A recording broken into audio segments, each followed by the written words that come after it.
Hi, everybody. I'm DJ Foster here with Laker head soccer coach Dave DiIanni as we preview the upcoming 2011 women's soccer season. Dave, you're coming off of back-to-back national championships. You beat UC San Diego 4-0 in the national championship last year to cap just an incredible season. 22-1 and 2 overall record. But the goal scored, 92-5. You outscored your opponents last year.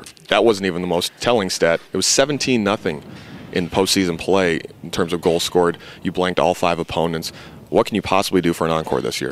Well, we've right from the beginning, we've told our kids it's a brand new year. They know that. The 2011 fall season or fall team is, they're on their own in terms of writing their own history. So we have to start from scratch. I think we began trying to write their own book this past spring. We had our girls worked very hard. We had a lot of injuries this past spring.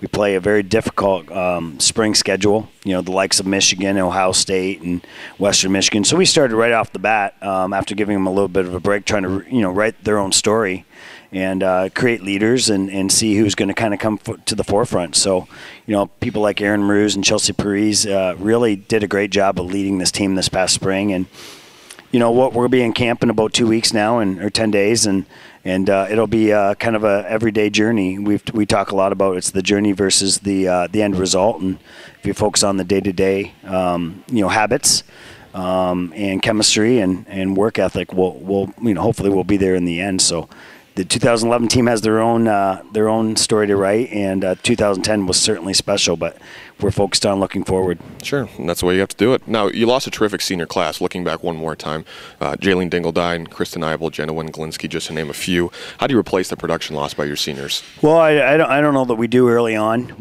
I think our program's at a point where we have some talented players that are waiting in the wings and are kind of biting at the bit to be able to have their turn.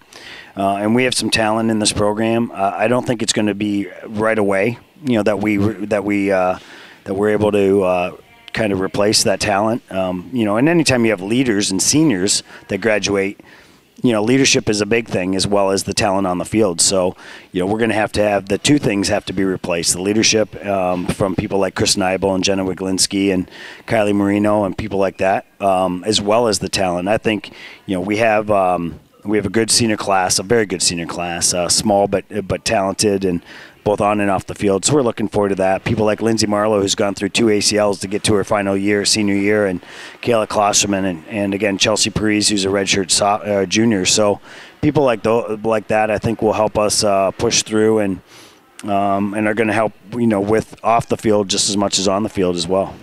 Now, you bring back a terrific offense. To name a few, Kayla Addison, Ashley Botts, Erin Marouz, they're all back. Those three by themselves combined for 47 goals and 30 assists last year. So what do you expect from these returning players and your offense in general?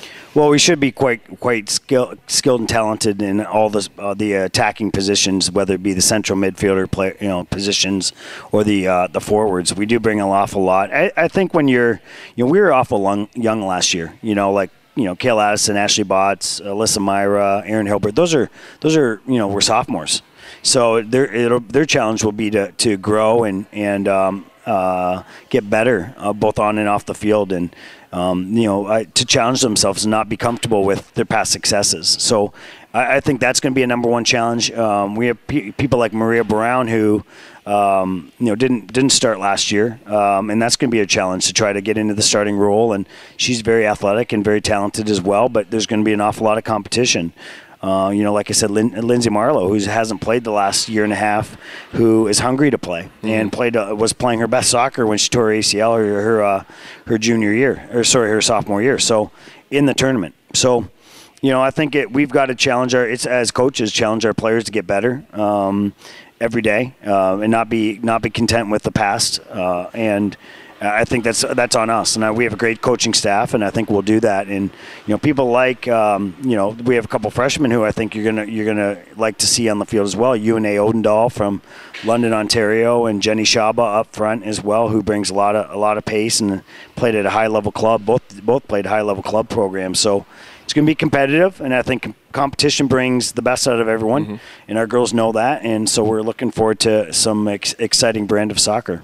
Now, as good as your offense was last year, your defense was even better. As I said earlier, you only gave up 5 goals the whole year, and I think the stat of the year, you played your entire home schedule without giving up a goal, which is just remarkable.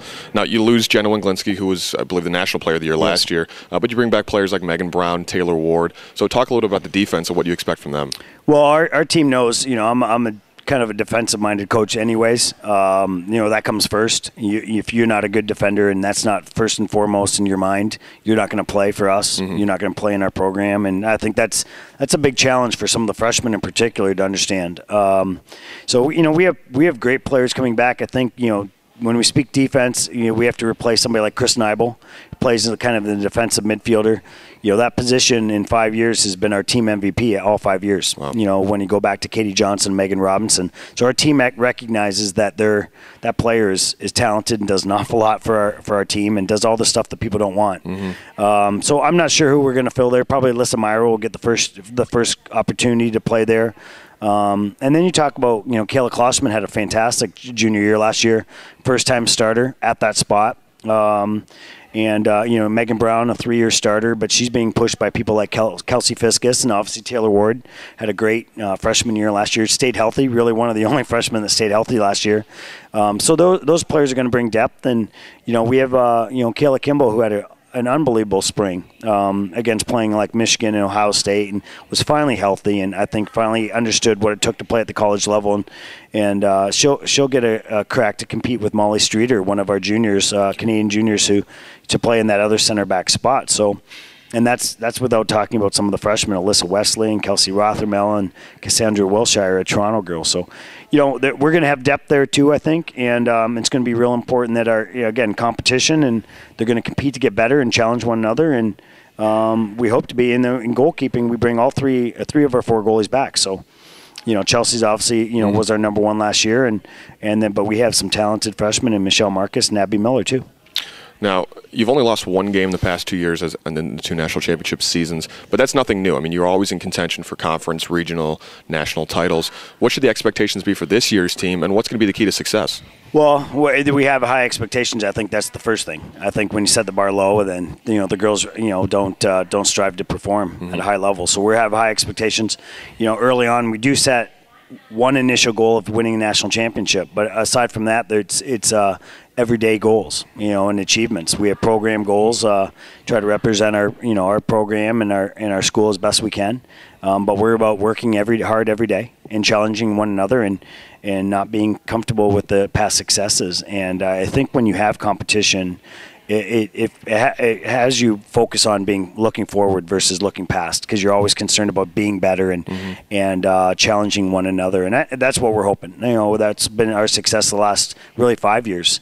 We've had some of our best years that we just weren't lucky enough to win a national championship, and so it's things have gone very well for us the last couple of years. So we're going to focus on the everyday kind of journey, and we're going to keep our kids very humble, and as well as the coaching staff, and work as hard as we can. And in the end, when we do get to the postseason, if that is there for us this year, we'll set new goals and try to get to the end and win 5 games and win it all. But we're real excited. We think we have a very talented team and a great group of girls that will represent the school well. And we just hope we stay healthy and are able to stay humble and work hard every day. Well, we look forward to watching the journey again this year, and we'll see how it ends up late in the postseason. Thanks, DJ. And thanks for joining us today. Appreciate it. Best of luck this year. Thank you.